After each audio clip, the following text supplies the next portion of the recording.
Olá a todos, sejam muito bem-vindos aqui ao nosso canal do YouTube. Meu nome é Michel Liscoves, eu sou o médium dirigente do Colégio de Umbanda Legião de Maria e nesse vídeo de hoje nós vamos falar sobre um assunto um tanto delicado, nós vamos falar sobre fofoca no templo. Infelizmente, a grande maioria das casas de oração sofre com isso. Eu gosto muito de assistir os vídeos do Norberto Peixoto, porque o Norberto Peixoto ele costuma bater na tecla de que todo médium ele deve procurar melhorar, evoluir a sua conduta, o seu caráter ao longo do tempo em que ele se encontra dentro de uma casa de oração, dentro da Umbanda. Eu concordo plenamente com ele. Ainda ontem eu recebi a visita de um dos meus médiums aqui e hoje nós vamos ter trabalho, né? Nós vamos ter gira de atendimento no Colégio de Umbanda Legião de Maria. E a gente estava comentando justamente sobre essa questão de melhorar, né? E ele comentou assim, nossa, Allan Kardec já dizia que o verdadeiro espírita se reconhece pelo esforço diário que ele realiza para melhorar o seu caráter. Isso não significa que nós vamos nos tornar perfeitos, que nós vamos ser igual Jesus Cristo foi, ou como Zélio de Moraes foi, ou como Chico Xavier foi, não. Isso significa que nós temos nossas limitações, nós temos as nossas sombras e nós temos que trabalhar elas para que nós nos tornemos seres humanos melhores. E um dos problemas que a grande maioria dos templos tem é a questão de fofoca. Normalmente, as pessoas elas criam afinidade dentro dos templos. Então, por exemplo, você tem lá 20, 30 pessoas dentro de uma corrente mediúnica, você vai ter subgrupos dentro desse grupo. Pessoas que criam amizade, que criam vínculos, que têm afinidade de assuntos, de trabalho e outros. O que é bom, isso não é ruim, isso é positivo.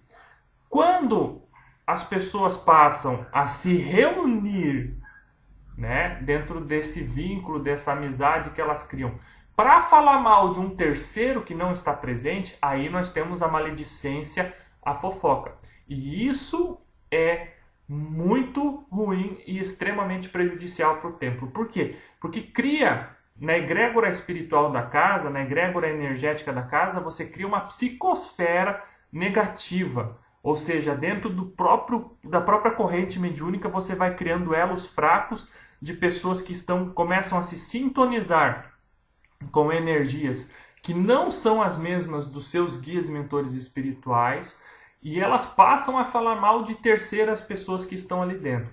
A gente não é obrigado a gostar de todo mundo. Ponto. Eu não sou obrigado a me dar bem com todo mundo. Não sou obrigado a gostar de todos os irmãos de corrente. Não sou obrigado a fazer isso. A gente tem a questão própria, afinidade, eu não me afinizo, as ideias não se batem e tal. Mas entre você não se dar bem com alguém e você sair falando mal dele, há uma grande diferença. Entende? E isso a gente precisa entender. Cara, eu não me dou bem com todo mundo. Não são todos os médiuns do Colégio de Umbanda Legião de Maria que eu tenho a mesma afinidade. Não, eu gosto de todos. Entende? Eu procuro tratá-los todo bem, mas tem gente que a conversa flui mais do que outros. Tem pessoas que são mais fechadas, pessoas que são mais quietas e tal. E uma coisa que eu aprendi nesses 7, 8 anos que eu tenho de Umbanda é que, infelizmente, o ser humano tem a tendência de criticar o próximo, julgar o próximo. E a gente só aprende tomando porrada, tomando lambada nas costas.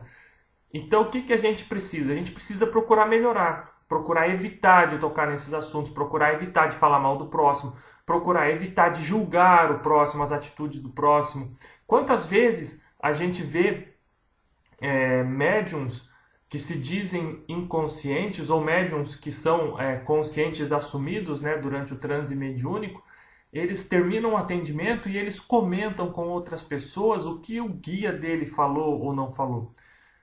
Então, a gente precisa tomar certo cuidado. Você está me entendendo? Porque o meu guia passou sabão no outro médium e tudo mais, porque meu guia falou tal coisa por consulente e tal. Então, a gente precisa tomar cuidado com essas conversinhas, com fofoquinha. Tanto dos membros da corrente, quanto dos membros da corrente com relação à assistência, com relação à consulência. A gente precisa ter integridade, a gente precisa buscar ser íntegro. Isso não significa que a gente vai acertar, a gente comete erros na nossa vida. Eu cometi erros na minha vida, eu não nego isso, não sou um ser humano perfeito. Aliás, eu estou muito longe disso. Só que eu procuro aprender com os meus erros, eu procuro melhorar todos os dias. É difícil, é extremamente difícil você criar novos hábitos, você deixar certas manias para trás, mas não é impossível. E o que Deus espera de nós, a espiritualidade espera de nós, é justamente isso, é o esforço diário para você melhorar o seu caráter. E isso é que faz a diferença, porque lá na frente, quando você tiver 80, 90 anos, ao final da sua vida, todo esse esforço que você fez desde os 30 anos, desde os 20 anos, de quando você começou a mudar, 40, 45, 50 anos, isso vai ter causado uma diferença grande na tua vida. Você vai ter melhorado bastante na sua vida. E aí você vai ter evoluído bastante. E aí, no final das contas, quando se pesar como você entrou e como você saiu da sua encarnação, houve uma mudança significativa. E é isso que importa. Eu peço que vocês tenham muito cuidado com fofocas. Não se reúnam entre pessoas de uma corrente para falar mal de terceiros da mesma corrente mediúnica ou para falar mal de consulentes. Evite isso. Aprenda a se isolar desse tipo de comentário. Se torne um bandista de verdade. Quem aprende com os guias espirituais evita isso. Procura não estar presente. E quando está presente e tem aquele estalo, se toca do que está acontecendo, a pessoa sai de perto e procura se tornar melhor. Fica aqui um axé luminoso para todos. Não esqueçam de deixar o like nesse vídeo e compartilhá-lo com os seus amigos nas redes sociais. Se você não é inscrito, faça a gentileza, se inscreva no nosso canal, compartilhe o vídeo com seus amigos, clique ali no sininho de notificação e receba sempre em primeiras mãos os nossos vídeos. Muito obrigado, até a próxima.